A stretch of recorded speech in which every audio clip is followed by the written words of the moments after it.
Et si le simple fait d'écrire nos pensées sur papier pouvait améliorer notre mémoire, booster notre concentration et nous aider à résoudre nos problèmes? Plusieurs études montrent que prendre des notes à la main améliore la mémorisation, la compréhension et la concentration. Par exemple, dans leurs travaux en 2014 et 2016, Müller et Oppenheimer observent que les étudiants qui prennent des notes à la main se rappellent mieux des concepts clés. L'écriture manuelle force un traitement cognitif plus profond. En effet, les notes manuscrites améliorent la compréhension globale car elles poussent à reformuler l'information avec nos propres mots. Des études antérieures démontrent les mêmes résultats. En somme, l'écriture à la main favorise un apprentissage actif.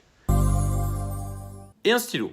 On ne réfléchit pas de la même manière quand on écrit au clavier ou à la main. L'écriture manuscrite a des caractéristiques irremplaçables. J'écris très vite à l'ordinateur. Du coup, écrire à la main m'oblige à réfléchir davantage au choix des mots. J'écris plus lentement que la personne qui parle quand je prends des notes ou que ma pensée. Cela m'oblige à être synthétique. Quand j'écris à la main, je ne peux pas revenir en arrière. Je ne peux pas effacer. Je rature, je raye, je corrige. On voit les erreurs, les hésitations, le cheminement intellectuel. Ce sont les cicatrices sur un texte.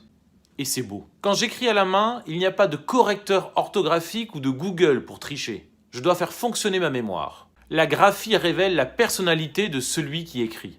On peut savoir si tu es empathique, stressé ou optimiste. Moi, par exemple, je fais des ronds sur les i. Comme ça, les gens savent que je suis niais. Il y a une émotion particulière à retrouver des écrits de soi ou des autres des années plus tard. On ne ressent pas la même émotion quand on relit un email. J'ai par exemple récemment retrouvé cette carte écrite par mon frère il y a 20 ans. Le contenu est aussi subtil que la carte. Quand j'écris à l'ordinateur, tous les mouvements se ressemblent.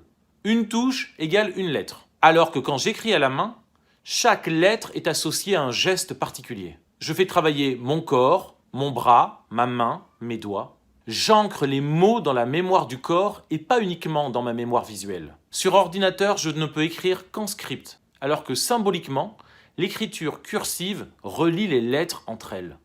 On crée du lien. Écrire à la main favorise la concentration. Je n'ai pas d'intermédiaire technologique. Je n'ai pas la luminosité de l'écran, pas de mail, pas de notification, pas de YouTube. Je suis seul avec mon papier et mon stylo. Le soir, quand j'ai travaillé toute une journée sur ordinateur, quand je ferme les yeux, je vois encore mon écran en surbrillance. L'écriture manuscrite est accessible partout, à tous, tout le temps.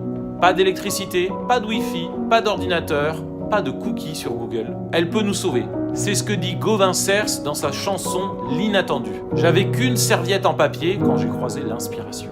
Enfin, à notre époque où on est tous géolocalisés, suivis, tracés, avec l'écriture manuscrite, je ne laisse aucune trace. Wolinski laissait tous les jours des petits mots d'amour à sa femme sur des post-it qu'il disséminait dans l'appartement. Quand il est mort, leur maison en était remplie. Ma femme aussi me laisse des petits messages sur des post-it.